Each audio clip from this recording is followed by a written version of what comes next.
मातरम का नाम लेते हैं तो वही भावना हमारे दिल में उजागर होती है।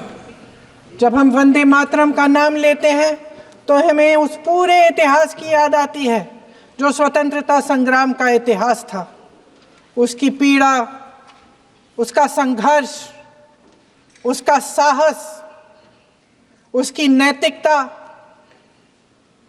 उसका जो बल था कि ब्रिटिश साम्राज्य उसके सामने झुका।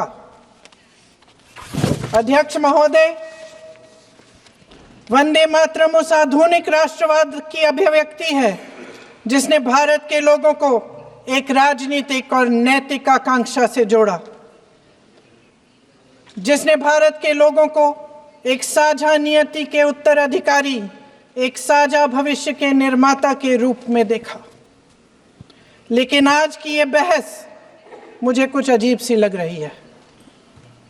जैसे मैंने कहा, ये गीत देश की आत्मा का हिस्सा बन चुका है। 150 सालों से देशवासियों के दिलों में ये गीत बस चुका है।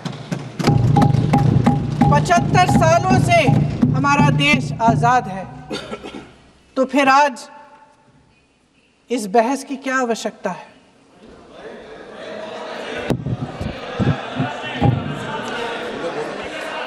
हमारा यहाँ मकसद क्या है?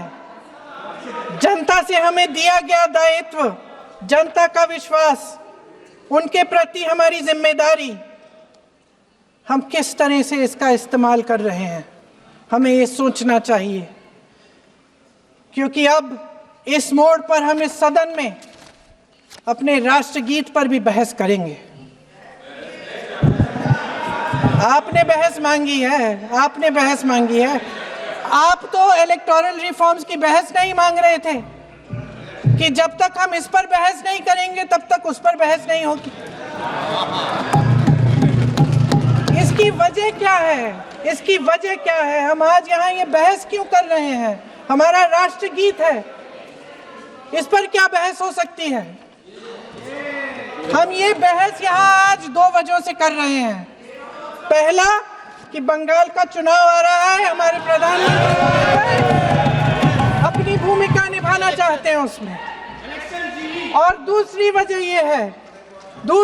ये है, ये मकसद है, पुरानी मकसद इनकी, अध्यक्ष महोदय, कि जिन्होंने स्वतंत्रता की लड़ाई लड़ी, जिन्होंने देश के लिए बड़ी बड़ी कुर्बानियां दी, उन पर सरकार नए आरोप लादने का मौका चाहती है। देश का ध्यान फिर से जनता के ज्वलंत मुद्दों से भटकाना चाहती है। यही एक मकसद है आपका। आपका मकसद है कि हम फिर से उसी अतीत में मंडराते रहें, उसी की तरफ हम देखते रहें जो हो चुका है, जो बीत चुका है, क्योंकि ये सरकार वर्तमान और भविष्य की ओर देखना ही नहीं चाहती। वे इस काबिल ही नहीं रही। सच्चाई ये है अध्यक्ष महोदय कि आज मोदी जी वह प्रधानमंत्री नहीं रहे जो एक समय में थे।